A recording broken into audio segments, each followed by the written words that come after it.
What is wrong with people? Well, That's a big question, isn't it? there are different things wrong with different people, Carl. But to put this in context, okay? Yeah. Before you, this question, okay, this question as a native Portuguese, what do you find most embarrassing about your country? Came Good from question. Good question, right? Well, Excellent. it's not mine. It's not mine. I borrowed it from Quorum. I don't know if your folks. Oh yes, I do. Yes, I put I do use that. Not recently, but it's a really good resource. It really is. Yeah. So the question was raised by a native Portuguese person. As a native, okay,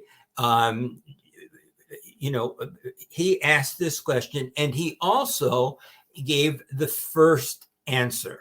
Okay, now it'll say Portugal Living magazine, but the very first answer, can you bring that up? Of course I can. We're going to scroll through these and we're going to have some fun with this morning until the atmosphere turns sour along with the comments here. So I think I was first in, or was among the first, wasn't I? Yes, you were the very first one there. Yeah, you're on Good Morning Portugal. Please bring these responses with you, and you were very happy to do so. So, okay, I'm into the first one. The first one, okay, was posted by the same person who asked the question. Okay, this was his answer to his own question. Okay, now I've got you can grade these, can't you? As most relevant, newest, and all comments. So maybe I should be looking at all comments starting from the beginning, and that is the first one, isn't it? Where José Luis Malaquias. Shall I read that then? The strange thing about Portugal is that it's most embarrassing. Embarrassing might be too bland a word. Thing is also the most glorious thing, and you're onto something, don't you, when you're dealing with that sort of level of contradiction. So that's a good start. Since it has to do with its age of discovery and the reverse of the coin, which is the subjugation of many native peoples and the horrible stain that was the slave trade. I refuse to see its history purely for its glory or purely for its shame, as any country's history necessarily mixes both. Well said, Jose. Getting on small, fragile boats and sailing all the way across the Atlantic, the African coast, the Indian Ocean, and the Pacific took lots of courage, know-how, scientific and technological prowess. All things that a country should be proud of, but going ahead and imposing trade by force, imposing rule on local people, and trading slaves with local populations to then take them across the ocean is the reverse side of that glory, and certainly something we should not be proud of. That is José Luis Malaquias there on Quora, as you quite rightly say. I have no argument with that. That's a very grown-up and adult way of looking at things, is it not? Well, 28 people, if you see, replied to that. Right. Okay.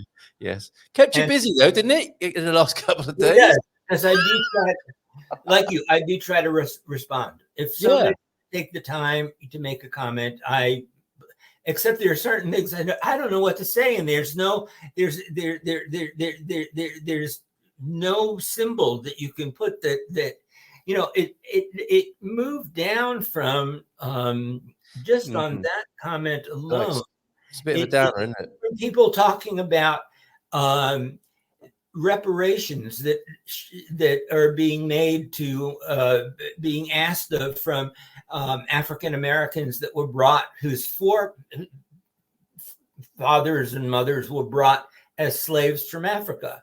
And this is a movement, okay. And there is history, for instance, like Germany paid I don't know if retribution is the right word, but millions upon millions of dollars, okay, when they admitted the Holocaust and their role in the Holocaust. They paid millions upon millions.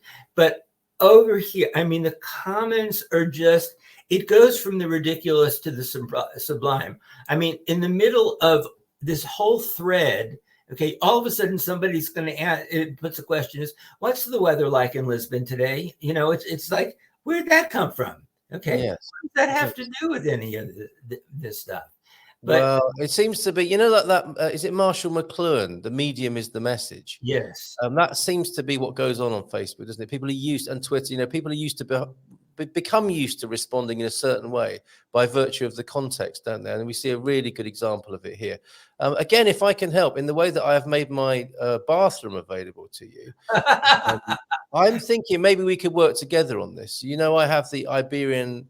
It's actually very, very closely linked. All of the themes of today, of dictatorship, of democracy, of freedom of speech, of people responding respectfully to each other. I think we can bring them all together on this Freedom Day. On this. That to me is freedom and liberation. Yeah, absolutely. And we've got this new thing, Bruce, Iberian FM, the phone-in, which happens at 10 o'clock Portuguese time, 11 o'clock in Spain, of course, next door. And today we're actually asking the question, do open minds, common courtesy and rational debate count for anything these days? Which is a perfectly appropriate comment given what you went through and do on a daily basis, I get the feeling. Yes. Most of the comments, are there's lots and lots of reactions, yes.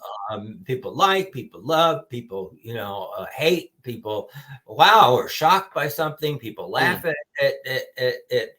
But yeah, we do get a lot of comments. We do. That's another thing that makes the new format different from the existing format. The new format is interactive so that people can interact.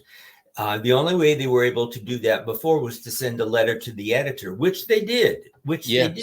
But it might take, they get the magazine, on, let's say, June 15th, and they don't see their reply until September 15th. In the age of Twitter, that is quite a long time to wait. That's an impossibly long time for a millennial to wait, isn't it, to have their opinion being heard? Well, maybe we can take some of these issues. Let's work together on this, Bruce. Let's have people call the phone in, which is quicker than writing to the editor.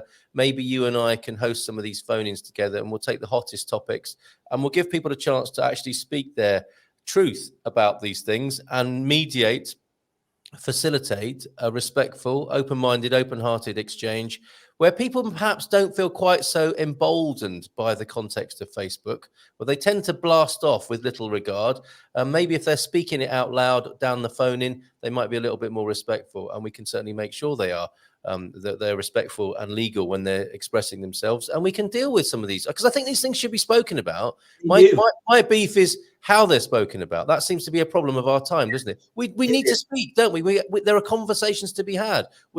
They shouldn't be shut down, but people may be able to be sort of hosted in a way that brings out the best in them rather than the worst, as we can see sometimes. For the most part, I agree with you 100%. But there are just, the expression about one rotten egg or one bad apple or what. There are some people that just use these platforms, these social media platforms, for their own purpose.